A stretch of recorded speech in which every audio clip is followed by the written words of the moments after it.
Car వెళ్ళాక SI కృతితో, madam మీరు ఇంకెవరినైనా అప్రోచ్ అయ్యారా అని అడిగాడు. మన చెఫ్ పాప షాక్లో నుంచి ఇంకా తేరుకోలేదు. మేడం అని గట్టిగా పిలిచాడు. కృతి చెప్పండి అంది ఎటో చూస్తూ. అతను మీరు ఎవరినైనా అప్రోచ్ అయ్యారా అని అడిగారు. కృతి అంటే అంది అర్థం కానట్లు. అతను మా సార్ని వచ్చి హెల్ప్ అడిగారు. అలాగే ఇంకెవరినైనా హెల్ప్ చేయమని అడిగారేమో అని. కృతి నేను ఎవరిని అడగలేదు సార్. అతను దెబ్బలు చూస్తుంటే పోలీసుల దెబ్బల్లా లేవే. సరే ఎనీహౌ మీకు ఏదైనా అవసరమైతే నాకు కాల్ చేయండి అని తన నంబర్ ఇచ్చి వెళ్ళిపోయాడు. ఇంజనీర్ వచ్చి అమ్మయ్య ఇక మనకు ప్రాబ్లం లేనట్లే మేడం అనగానే కృతి అవును మీరు స్టార్ట్ చేయండి, ఏదైనా అవసరమైతే ఫోన్ చేయండి అని తను వెళ్ళిపోయింది. ఆ రోజు మధ్యాహ్నం వచ్చాడు విశ్వ. కృతి క్యాబిన్లోకి వెళ్ళాడు. తన సిస్టంలో బిజీగా ఉంది. గుడ్ ఆఫ్టర్నూన్ మేడం అన్నాడు. కృతి ఎలా ఉంది విశ్వ, నీ హెల్త్ బాగాలేదన్నావు అంది సిస్టం నుండి తల తిప్పకుండా. విశ్వ ఐఎమ్ ఓకే మేడం, అందుకే వచ్చేసాను. విశ్వ నువ్వు కూడా మనసులో మాట్లాడుకోవడం మొదలెట్టేసావా? కృతి వర్క్ ఆపి అన్నట్లు విశ్వ ఇంకో విషయం, నేను సంజయ్ని కలిశాను. రేపు వాళ్ళకి ఎందుకంత అమౌంట్ డిఫరెన్స్ చూపిస్తుందో ఖచ్చితంగా చెప్పాల్సిందే అని చెప్పాను. నువ్వు మన 2 years బ్యాలెన్స్ షీట్స్ రెడీ చేయి, మేబీ రేపు మీటింగ్ ఉండొచ్చు. విశ్వ ఓకే మేడం అంటూ బయటకు వెళ్ళాడు. విశ్వ తన సీట్లో ఏదో వర్క్ చేసుకుంటూ ఉన్నాడు. భుజం మీద చేపడ్డంతో ఎవరా అని చూసేసరికి కృష్ణ ఇట్రా నీతో మాట్లాడాలి అని బయటకు తీసుకెళ్ళాడు. ఇద్దరు బయటకు వెళ్ళారు. కృష్ణ ఏంటి విశ్వ, నీకెంత హెల్త్ బాగలేకపోయినా చివరికి తుఫాన్ వచ్చినా ఓవర్ యాక్షన్ కొట్టుకుంటూ ఆఫీస్కి వస్తావు, అలాంటిది మేడంకి అంత పెద్ద సమస్య వస్తే అలా ఎలా బంక్ కొట్టావు?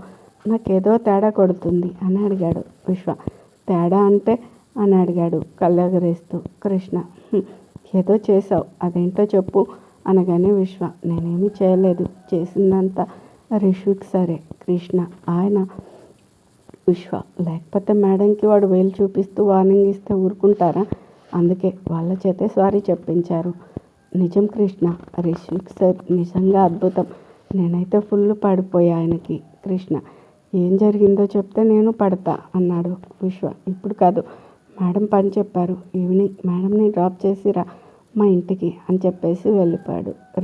రీచ్ అయ్యాక ఒకసారి ఫోన్ చేశాడు కృతికి. అంతే, ఈవినింగ్ ఇంటికి వెళ్ళి తనే కాల్ చేసింది. లిఫ్ట్ చేశాడు. కృతి రిషి ఐ హేట్ యూ అంది. రిషి ఎందుకు ఎప్పుడు హేట్ యూ అనే అంటావు అని అడిగాడు. కృతి నువ్వే చెప్పావుగా హేట్ యూ అంటే 100% లవ్ అని. రిషి ఏమోరా బుడ్డి, కాసేపు ప్రేమ అంటావు, కాసేపు యాక్ట్ చేస్తున్నా అంటావు అనగానే కృతి ఇప్పుడు అదే అంటున్నా, నువ్వు యాక్ట్ చేస్తున్నావనే.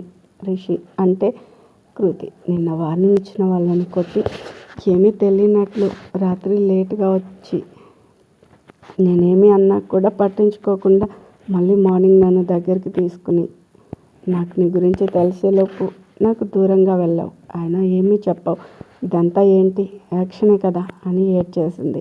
రిషి కంగారుగా చిన్ను ప్లీజ్ ఏడవకు, నేను ఏదైనా తట్టుకుంటా, నువ్వు ఏడిస్తే చూడలేను, నాకు ఏడుపు వస్తుంది, ముందు కళ్ళు తుడుచుకో అన్నాడు. కృతి నేను నిన్ను ఇప్పుడే చూడాలి, వచ్చే అనగానే రిషి అందుకే మనలాంటి వాళ్ళ కోసం వీడియో కాల్ కనిపెట్టి పుణ్యం కట్టుకున్నారు అంటూ కాల్ కట్ చేసి వీడియో కాల్ చేశాడు. కృతి ఇంకా ఏడుస్తూనే చూస్తోంది. రిషి ఏ బుడ్డోడా ముందు కళ్ళు తుడుచుకో అనగానే కృతి కళ్ళు తుడుచుకుంటూ తనని చూసింది. రిషి ఎందుకు ఊరికే పంపు తిప్పేస్తావు, అసలు మొహం చూడు ఎలా వడలిపోయిందో, ముందులే ఫ్రెష్ అవ్వు అన్నాడు. కృతి కాసేపు మాట్లాడు, తర్వాత అవుతా. రిషి ఇప్పుడు నేనేమి ఫోన్ పెడతానని చెప్పలేదే.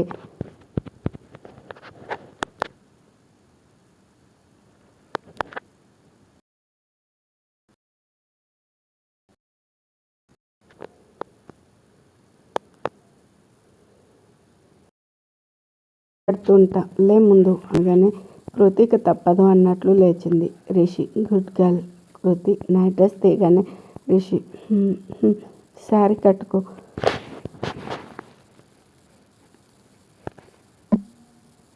నీ చిట్టు నడుము కనపడేటట్టు మొన్న కట్టావే అలా. కృతి అది నీకోసం కట్టాను, నువ్వు పక్కన లేకుండా శారీ ఎందుకు? రిషి ఏమోరా, నాకైతే నువ్వు శారీలోనే ముద్దుగా ఉంటావు, ఇంకా ముఖ్యంగా ఈ ప్లెయిన్ శారీస్ కడతావు, అప్పుడైతే ఆ రోజు బాల్కనీలో పడుకుని కావాలని టెంప్ట్ చేశావు. నాకైతే చుక్కలు కనపడతాయి అంటూ కళ్ళెగరేశాడు. కృతి నవ్వింది. రిషి, దట్స్ మై బుడ్డి. సరే పద స్నానం చేద్దాం అనగానే కృతి, ఓయ్ కొట్టానంటే. రిషి, నేనేమన్నాను? స్నానం చేసిరా అనే కదా. కృతి, నువ్వు అలా అనలేదు. రిషి, మరెలా అన్నాను? కృతి, నువ్వు వస్తానన్నలే. రిషి, నేనెక్కడికి వస్తాను, ఇటు చూడు అంటూ ఫోన్ని బయటకు చూపించాడు. ఫుల్లు మంచు కురుస్తుంది. అసలే చలికాలం. బాబు కాశ్మీర్లో కదా ఉన్నాడు. కృతి, భలే ఉంది. నువ్వు కాబట్టి అలా కూర్చున్నావు. నేనైతే వెళ్ళి స్నోతో ఆడుకుంటా అనగానే రిషి, అబ్బా దూరం నుంచి అలాగే అనిపిస్తుంది, ఇక్కడికి వస్తే తెలుస్తుంది అన్నట్లు నువ్వు వస్తే భలే ఉంటుంది. ప్రాజెక్ట్ వర్క్ చేసుకునే వాళ్ళం. కృతి మూతి ముడుచుకుంటూ, నన్ను రమ్మని అడిగావా? ఒక్కడివే ఎగేసుకుంటూ వెళ్ళావు. కనీసం మాట మాత్రం కూడా చెప్పలేదు అనగానే రిషి, నువ్వు అలా చేయకే, అసలే బాగా గుర్తొస్తున్నావు అనగానే కృతి, సరే నేను రెడీ అయ్యి కాల్ చేస్తా అనగానే రిషి, వద్దు నేను లైన్లో ఉంటా. కృతి, నాకు చెప్పకుండా వెళ్ళావు, సో నీకు స్వీట్ పనిష్మెంట్ ఇవ్వాలి కదా అంటూ ఫోన్ కట్ చేయకుండా పక్కకు పెట్టి వెళ్ళి ఫ్రెష్ అయ్యి శారీ కట్టింది. అప్పుడు ఫోన్ తీసింది. రిషిగాడు ఫ్రీజ్. వసే, ఇంతకన్నా దారుణం ఇంకోటి ఉండదే రాక్షసి. ఆ నడుము ఎందుకు అలా చూపిస్తావు అన్నాడు. కృతి, హహా, మరి నిన్నంతా ఫోన్ లిఫ్ట్ చేయలేదు కదా అంటూ నడుముని ఇంకొంచెం చూపించింది. రిషి, రే వద్దు, ఎందుకు చెప్తున్నానో అర్థం చేసుకో. అసలు తప్పు నాది. నువ్వు నైట్ డ్రెస్ అంటే నేనే శారీ అన్నాను అంటూ తల కొట్టుకున్నాడు. కృతి, ఏ హీరో, అప్పుడే ఇంకా ఉంది అంటూ ముద్దు పెట్టి రిషి అంటూ కళ్ళు ఆడిస్తూ స్వీట్గా పిలిచింది. పిలిచింది. రిషి, చాలా తప్పు చేస్తున్నావు. రిషి గారిని అనవసరంగా గెలుకుతున్నావు అనగానే కృతి, అబ్బా ఇప్పుడు బాలు నా కోట్లో ఉంది, నేనేం చూపిస్తే చూడ్డం తప్ప నువ్వేమీ చేయలేవు అంటూ నవ్వింది. రిషి జుట్టు పట్టుకుని, ఏం చేయమంటావు చెప్పు అని అడిగాడు. కృతి మర్యాదగా, ఆ ఆర్ఎస్ బాక్స్లో ఏముందో చెప్పు. రిషి, అది మంది కాదని చెప్పానా అన్నాడు ఏడుపు మొహం పెట్టి. కృతి, ఆహా, నేనేమి అమూల్ బేబీనా? నువ్వు ఏం చెప్పినా నమ్మకానికి మర్యాదగా చెప్తావా లేకపోతే అంటూ కొంగు తీసి దోపి గాజులు వెనక్కి తీసింది. కరెక్ట్గా కాలింగ్ బెల్ మోగింది. రిషి, అమ్మయ్య, ఎవరో వచ్చారు చూడు. కృతి, ఇలా కాదు అని గబగబా వెళ్ళి శారీ మార్చి డ్రెస్ వేసుకొని డోర్ తీసింది. ఎదురుగా అభి. కృతి, వీడియో ఫోన్ కట్ చేయలేదు, అందుకే ధైర్యంగా. నువ్వా, ఏంటి ఈ టైంలో అని అడిగింది చిరాగ్గా మొహం పెట్టి. అభి, లోపలికి కూడా రమ్మని పిలవవా నన్ను అన్నాడు. కృతి, రిషి చూడాలని ఫోన్ పైకి లేపింది. అంతే, మనోడికి సంఖ్య తిరిగింది అభిని చూడగానే. చూద్దాం బుడ్డోడు ఎలా హ్యాండిల్ చేస్తాడో అని మళ్ళీ డౌన్ అయ్యాడు. కృతి, ఏంటి లోపలికి పిలిచేది? రిషి వచ్చే టైం అయింది, కింద వెయిట్ చేయి, తను వచ్చాకరా అంటూ డోరు వేయబోయింది. అభి ఫోర్స్గా డోర్ వేయకుండా చెయ్యి అడ్డం పెట్టాడు. కృతి, అభి, ఎందుకు చెప్తున్నానో అర్థం చేసుకో. నువ్వు ఇలా వచ్చావని తెలిస్తే రిషి ఊరుకోడు, అదిగో వచ్చాడు అంటూ బయటకు చూసింది. అభికి దెబ్బకి భయమేసింది. వెనక్కి చూస్తే ఎవరూ లేరు. రిషి, పర్లేదు, నా చిన్నోడికి బ్రెయిన్ పనిచేస్తుంది అనుకున్నాడు. అభి, ఏంటి కృతి, నీతో మాట్లాడాలని వస్తే రిషి పేరు చెప్పి భయపెట్టాలని చూస్తున్నావా? కృతి, నాకు నీతో మాట్లాడాల్సిన అవసరమే లేదు అభి, ఫైనల్గా అడుగుతున్నా. నువ్వు నన్ను ఇంకా కంప్లీట్ చేయకుండానే లాగిపెట్టి ఒక్కటి పీకింది. ఏంట్రా నువ్వు నేను అని పిచ్చగా పెళ్తున్నావు? అభి చెప్పరుద్దుకుంటూ, ఏంటి వాడి గొప్ప? కృతి, షటప్ అభి, ఇప్పుడు చెప్తున్నా విను. రిషి నా ప్రాణం, నా సర్వస్వం. అవును, మేము విడిపోయాం, కారణం నేనే. అయితే ఏంటి? విడిపోయింది ఫిజికల్గానే, మెంటల్గా కాదు. తన భర్త, తనని వాడు వీడు అంటే ఊరుకోను. నా రిషి కాలి గోటికి సరిపోవు, గెట్అవుట్ అని అరిచింది. అభి, ఏం చూసుకుని నీకు అంత పొగరు అనగానే నన్ను అని వినపడింది. ఎక్కడా అని చూసేసరికి కృతి ఫోన్ చూపించింది. ఫోన్లో మనోడు నవ్వుతూ, నన్ను చూసుకుని రసాలే అనగానే అభి మొహంలో భయం వచ్చేసింది. రిషి, ఏంట్రా నేను లేనప్పుడు వచ్చావు? దమ్ముంటే నువ్వు మగాడివైతే అక్కడే ఉండు, నేను ఇంకో 10 నిమిషాల్లో ఉంటా అనగానే అభి కృతితో, నన్ను కొట్టావు కదా, సరే నేనేమి మిమ్మల్ని విడగొట్టలేదు, అలా చేసింది రిషి. షిట్, వీడు మామ పేరు చెప్తాడేమో. చిన్ను తట్టుకోలేదు. రిషి, చిన్ను వాడిని బయటకు తోసి అనగానే కృతి, అభి ముందు నువ్వు బయటకెళ్ళు అనగానే అభి, కృతి, నిన్ను కాదు మీ నాన్నని అనాలి, నిన్ను నాకు ఇచ్చి పెళ్లి చేయాలని ప్రీతి అంటుండగా సుప్రజ వచ్చింది. అభిని అక్కడ చూసి షాక్. అభి, నువ్వా అంది. అభి కృతితో, నన్ను కొట్టడం కాదు మీ డాడీ కాలర్ పట్టుకో అనేసి ఫాస్ట్గా వెళ్ళిపోయాడు. కృతి, ఈడియట్, డాడీ పేరు తెస్తున్నాడు అని రిషితో ఎలా ఇచ్చాను అని అడిగింది. రిషి, సూపర్, ఇంకో 2 పీకాల్సింది అనగానే సుప్రజ, అబ్బో పర్లేదే, కాశ్మీర్లో కూర్చుని మీ ఆవిడకి సెల్ఫ్ డిఫెన్స్ ట్రైనింగ్ ఇస్తున్నావు. రిషి గడి బెటర్ హాఫ్ అంటే నేనే 4 పీకితే తను 2 పీకాలి కదా. సుప్రజ, బాగుందయ్యా, నీ భార్యకి వార్నింగ్ ఇస్తే కామ్గా వెళ్ళి చితక్ కొట్టొస్తావు. మీ ఆవిడ నిన్నెవరైనా ఏమన్నా అంటే చంపలు వాయిస్తుంది. రిషి, ఏదోలే వదిన, అంతా మీ దయ, మా ప్రాప్తం. కృతి, సరే డిన్నర్ చేసి ఫోన్ చేయి, జాగ్రత్త, బాయ్ అనగానే రిషి బాయ్ అంటూ కాల్ కట్ చేశాడు. రిషి వెంటనే మిత్రకి కాల్ చేశాడు. మిత్ర, ఏరా ఎలా ఉంది కాశ్మీరు? రిషి, కాశ్మీర్కే ఎప్పట్లా అందంగా ఉంది, నా చిన్ను పక్కనుంటే ఇంకా అందంగా ఉంటుంది. మిత్ర, అబ్బో ఇది టూ మచ్. రిషి, పోవే, మా లవ్ స్టోరీ మా ఇష్టం, సరే కానీ అభిగాడు వచ్చాడు మా ఇంటికి. మిత్ర, ఎప్పుడు అని అడిగింది కంగారుగా. రిషి, ఇప్పుడే, మా ఆవిడ వాడిని 2 పీకి పంపిందిలే. మిత్ర, వాడేంట్రా మరీ రెచ్చిపోతున్నాడు? రిషి, నేను మొన్న వార్నింగ్ ఇచ్చా, అయినా వచ్చాడంటే ఏమనాలి? మిత్ర, వార్నింగా, ఎప్పుడు ఇచ్చావు? రిషి, అదే వినయ్ వల్ల ఇనాగ్రేషన్లో. మిత్ర, ఏమన్నావు? రిషి, ఏముంది, చిన్నోడి జోలికి రావద్దన్నాను, 2 పీకా, కానీ ఒక్కటే, వాడు మన హై స్కూల్ డేస్ ఇంకా ఇంటర్ చదివే రోజుల్లో నేనంటే చాలా ఇష్టం చూపించేవాడు, నా కోసం చాలా చేశాడు, అందుకే వాడిని గట్టిగా ఏం చేయలేకపోతున్నా.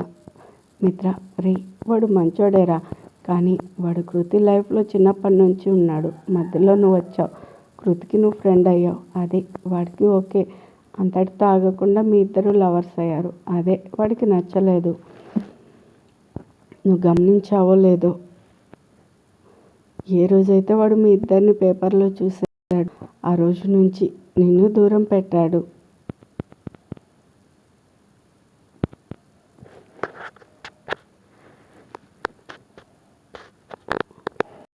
ఏమన్నావు?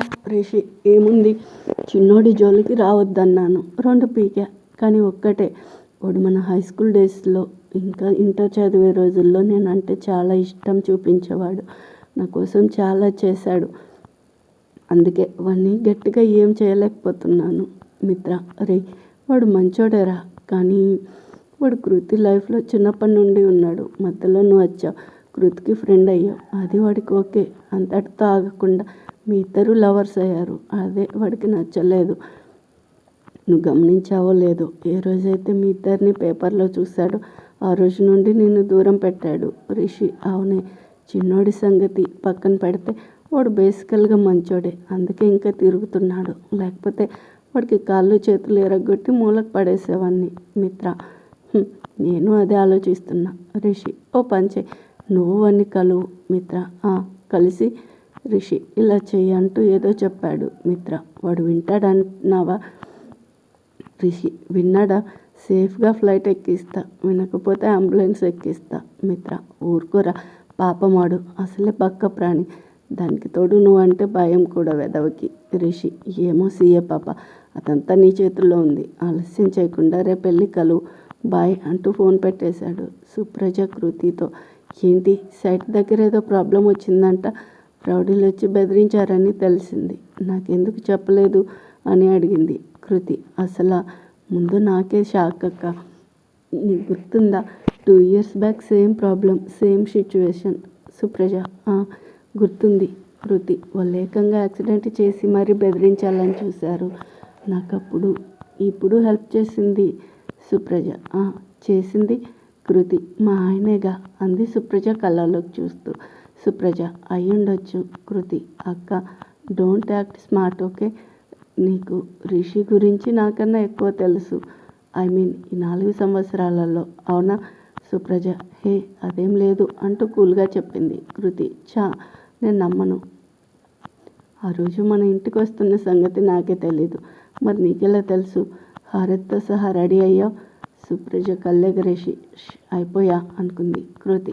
వినయ్కి మొదటి నుంచి రిషి అంటే పడదు. అలాంటిది మీ హాస్పిటల్ ఓపెనింగ్ రిషితో ఎందుకు చేయించాడు? అందులో నీ హ్యాండ్ లేదంటే నేను ఎలా నమ్ముతాను? సుప్పుకి పేలింది కృతి. నాకే రిషిని అర్థం చేసుకుని ప్రీతి వెనుక ఇంకెవరో ఉన్నారు. నా రిషి తప్పు లేదు అని తెలిసిందే ఇక్కడికి వచ్చాక. మరి నువ్వు అమ్మమ్మ చివరికి సూర్య అందరూ తనని ఎందుకు అంతలా నెత్తన పెట్టుకున్నారు? కృతి ప్రశ్న సూటిగా అడుగుతుంది. ఇక ఫైనల్గా నేను ప్రీతిని చూశానని చెప్పా. ఆ విషయం నువ్వు రిషికి చెప్పావు. అంటే నువ్వు రిషితో కాంటాక్ట్లోనే ఉన్నావు అవునా? సుప్రజ ఏం మాట్లాడలేదు. కృతి అక్క మీరంతా ఏదో దాస్తున్నారు. ఏంటది? చివరికి రిషి కూడా ఏది పూర్తిగా ఓపెన్ అవ్వడు. ఇష్టం ప్రాణం అంటాడు. మరి అలాంటప్పుడు ఎందుకు అక్క ఏది చెప్పడు అని అడిగింది గట్టిగా సుప్రజ. ఎందుకంటే తను రిషి కాబట్టి. తన ప్రేమని తనకి నిరూపించుకోవాల్సిన అవసరం ఉంది. కానీ తనని నిరూపించుకుంటేనే నువ్వు దగ్గర అవుతావంటే తను ఒప్పుకోడు. కృతి తనని నిరూపించుకోవడం అంటే తన ప్రేమను నిరూపించుకోవడమేగా. రెండిటికి తేడా ఏంటక్క? సుప్రజ మనకి రెండు ఒకటే, బట్ తనకి కాదు. ఆ రెండిటికి తేడా నీకు అర్థమైతే రిషి పూర్తిగా అర్థమవుతాడు. ఆ రోజు రిషి కాదు నిన్ను ఎక్కువ ప్రేమించేది. నువ్వే ఎక్కువగా ప్రేమిస్తావు తనని. ఎంతలా అంటే ఇంకెప్పటికీ వదలలేనంతగా. ఇది కూడా తనే అన్నాడు అని చెప్పింది కృతి. ఎప్పుడక్క అని అడిగింది ఎంతో కష్టంగా సుప్రజ. నువ్వు ఇక్కడికి వచ్చిన నెక్స్ట్ డే. అసలు ఏం జరిగిందంటే కరెక్ట్గా సుప్రజకి కాల్ వచ్చింది వినయ్ నుంచి. సుప్రజ చెల్లి 10 నిమిషాలు అంటూ ఫోన్ తీసుకుని బయటకు వెళ్ళింది. కృతికి ఏం అర్థం కాలేదు. నా వెనక అంటే ఈ 4 సంవత్సరాలు అనుకుంటూ రిషికి ఫోన్ చేసింది. బాబు లిఫ్ట్ చేయగానే కృతి డిన్నర్ అయిందా అని అడిగింది కూల్గా. రిషి లేదు బుడ్డి చేయాలి. ఏం చేస్తున్నా? కృతి నేను 4 సంవత్సరాలు నా ప్రాణం అనే బుక్ రాస్తున్నా. రిషి ఏంటది మళ్ళీ చెప్పు. కృతి ఏం లేదురా నీకు లెంత్ ఎక్కువైంది కొద్దిగా కట్ చేద్దామని. రిషి ఒసే ఏం మాట్లాడుతున్నావో అర్థమవుతుందా? కృతి బాగా అంటూ వచ్చి పలికింది. రిషి ఏంటిది తేడాగా ఉంది? సుప్పు వచ్చి గబ్బు చేయడం లేదు కదా అనుకుంటూ తల గోక్కున్నాడు. కృతి సరే నాన్న డిన్నర్ చేసి బాబు అనగానే రిషి నువ్వు తిన్నావా? కృతి అయింది బాయ్ అని కాల్ కట్ చేసింది. విశ్వ వాళ్ళ ఇంటికి వచ్చాడు కృష్ణ. విశ్వ తనకు అసలు ఏం జరిగిందో చెప్పాడు.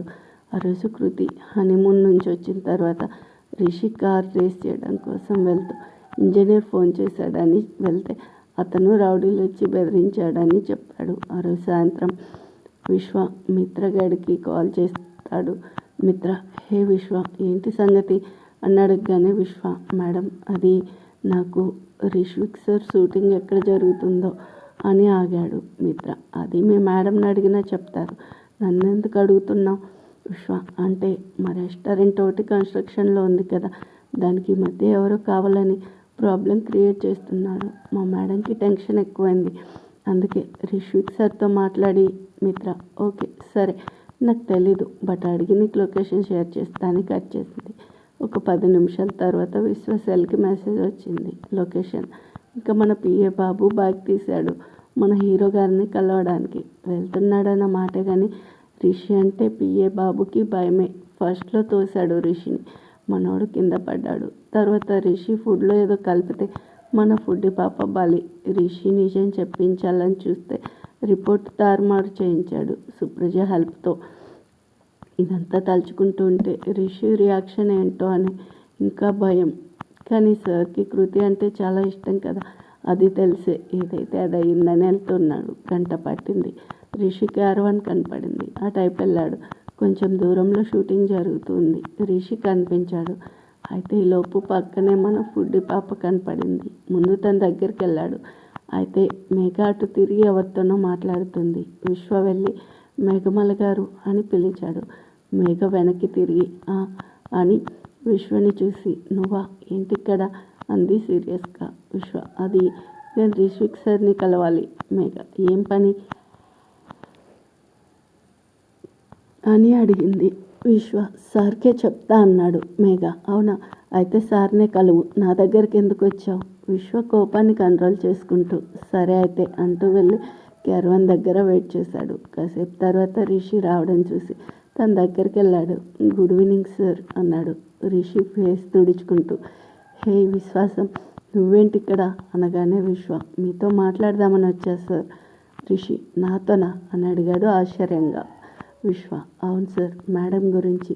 రిషి సరే దా అంటూ క్యారవాన్లోకి రమ్మన్నాడు. విశ్వాన్ని కూర్చోమని సాగ చేసి అక్కడున్న తన హెల్పర్కి 2 జ్యూస్లు చెప్పాడు.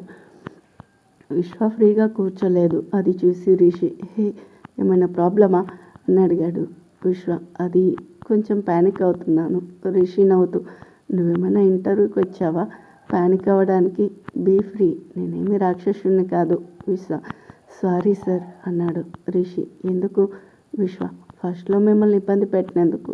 రిషి ఓహో జ్యూస్ రాగానే రిషి తీసుకో విశ్వాసం, ఏదో మీ అంత కాకపోయినా మా వాళ్ళు బాగానే చేస్తారు అన్నాడు. విశ్వ ఫాస్ట్గా తాగి గ్లాసు కింద పెట్టాడు. రిషి ఇప్పుడు చెప్పు, ఏంటి మీ మేడం గురించి మాట్లాడాలన్నావు? విశ్వ మీకు సంజయ్ సార్ తెలుసు కదా?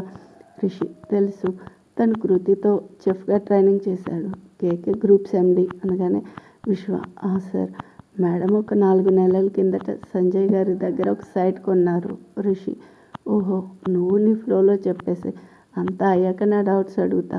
విశ్వకి అప్పుడు టెన్షన్ తగ్గి చైర్లో ఫ్రీగా కూర్చున్నాడు. అయితే మేము 2 నెలల క్రితమే మా న్యూ రెస్టారెంట్ కట్టడం స్టార్ట్ చేసాం. ఒక 1 మంత్ ఏ ప్రాబ్లం రాలేదు, బట్ నెల నుంచి చిన్న చిన్న ప్రాబ్లమ్స్. రీసెంట్గా 4 డేస్ బ్యాక్ అక్కడే ఉండే ఒక అతను రోజు ఏదో ఒక న్యూసెన్స్ క్రియేట్ చేశాడు. అయితే మేడం అతనితో ఏదో మాట్లాడారు, అది ఓకే, అతను సైలెంట్ అయ్యాడు. ఇవాళ మార్నింగ్ ఎవరో రౌడీలు వచ్చి బెదిరించారని మా సైట్ ఇంజనీర్ చెప్పారు. నాకు ఇదంతా చూస్తుంటే ఎవరో కావాలని ఇదంతా చేస్తున్నారని డౌట్ సార్, అందుకే మీ దగ్గరికి వచ్చాను. రిషి నా దగ్గరికి వచ్చావంటే మీ మేడం నా వైఫ్ అని తెలిసే వచ్చావా? విశ్వ కాదు సార్, మా మేడం మీరు ఇంకో 2-3 డేస్లో మీ మ్యారేజ్ సంగతి ప్రెస్ మీట్లో చెప్తారని చెప్పారు, అందుకే మీకే చెప్పాలని వచ్చా. రిషి గ్లాస్ పక్కన పెట్టి ఈ సదరు సంజయ్ అన్నటోడి మీద నీ అభిప్రాయం? విశ్వ సార్ సదభిప్రాయం అయితే లేదు. రిషి ఎందుకు? విశ్వ మంచివాడైతే 20 లక్షలు గోల్మాల్ చేయడు కదా సార్.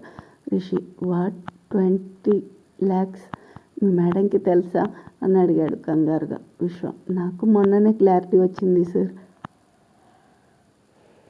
నేను ఇవాళే చెప్పాను మేడంకి. రిషి అసలు మీ మేడంకి ఆ సంజయ్తో టైఅప్ అవ్వాల్సిన అవసరం ఏంటి? విశ్వ అదంతా ఒక స్టోరీ సార్. రిషి సరే అది చూద్దాం, ముందు ఆ రౌడీ బాబుల సంగతి చూద్దాం. నువ్వు ఒక పని చేయి, రేపు హెల్త్ బాగాలేదని లీవ్ తీసుకో. మీ మేడంకి తెలియకుండా నువ్వు ముందే మీ సైట్ దగ్గర ఎక్కడైనా హైడ్ అయ్యి వచ్చింది ఎవరు ఏమంటున్నారో చూడు, తర్వాత వాళ్ళని ఫాలో అవ్వు, ఎక్కడ ఉంటున్నారో చూసి నాకు వచ్చి చెప్పు, ఆ తర్వాత సంగతి నాకు వదిలే అంటూ షర్ట్ హ్యాండ్స్ మడిచాడు మనోడు. విశ్వ సరే సార్, నా నంబరు. రిషి విశ్వ సార్ మీకెలా? రిషి పైకి లేచి అదెంతే విశ్వాసం, నాకు అలా తెలిసిపోతాయి, ఇక నువ్వు లాగించే అనగానే విశ్వ పైకి లేచాడు. రిషి నా నంబర్ నోట్ చేసుకో అని తన నంబర్ ఇచ్చాడు. విశ్వ థ్యాంక్స్ చెప్పి కిందకు వచ్చాడు.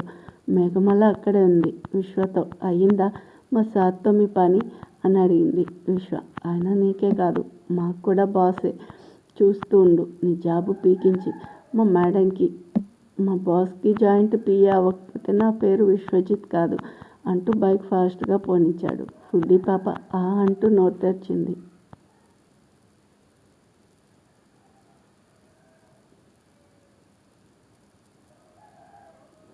అందుకే ఆ రోజు రిషి ఇంటికి వచ్చి కృతిని ఎంతగానో అడిగాడు మేక మెదడు అని, అందుకే ఏడిపించాడు.